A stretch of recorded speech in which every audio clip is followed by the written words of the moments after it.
Kabi-kabila ngayon ang mga street party sa Tondo, Maynila para sa masayang pagsalubong sa bagong taon. Bagamat inaasahan pa rin daw na may mga magpapaputok, marami ang gagamit na lang daw ng mga simpleng pampaingay. At live mula roon ang ating saksing si Haji Rieta. Haji!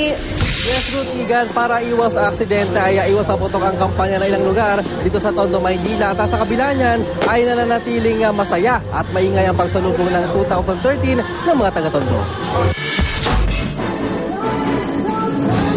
Halos sarado ng kalyang ito sa Barangay 123 sa Tondo, Manila. Paano ba naman kasi Mala Street Party ang inihanda rito? Taon-taon ganito raw ang pagsalubong nila sa bagong taon. Mapabata o matanda, sumasayaw sa saliw ng musika. Ilang oras bago magbagong taon pero mga bata dito talagang nag-iingay na at ito na nga yung ginagawa nila para masalubungin ang 2013.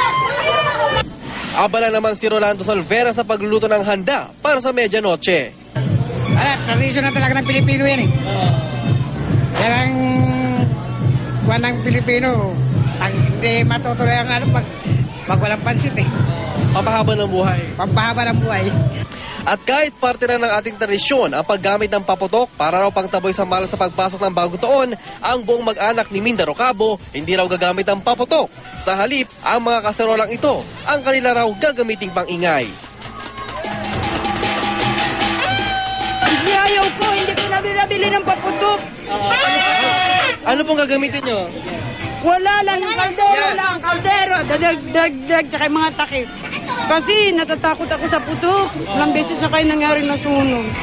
So iwas paputok, iwas din sa sunog. So mga kaldero gagamitin nyo? Opo. Taon-taon ba ganun ginagamit nyo? Opo, tsaka mga takip ko. Kaya parang gana yun, mga ganon.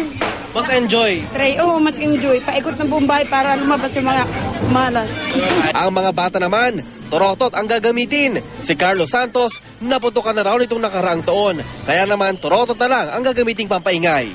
Bakit torotot gagamitin mo? Para di yan maputukan. Nagpapaputok ka ba dati? Opo. Pero ngayon, ano gagamitin mo? Torotot na. Torotot na lang. Ang mga barangay officials, nakabantay naman magdamag sa selebrasyon. Ang mga paputok dito sa amin, medyo nakokontrol namin. Siyempre, hindi maiwasan yung mga konti kahit papano. Pero yung mga bawal na maputok, syempre hindi natin gagawin. Bawal. Ati Garut, habang papalapit ang pagsapit ng alas 12 ay mas lalong umingay dito sa ating pwesto, no? At live mula dito sa Tondo, Maynila, ako si Algeria, ang inyong saksi.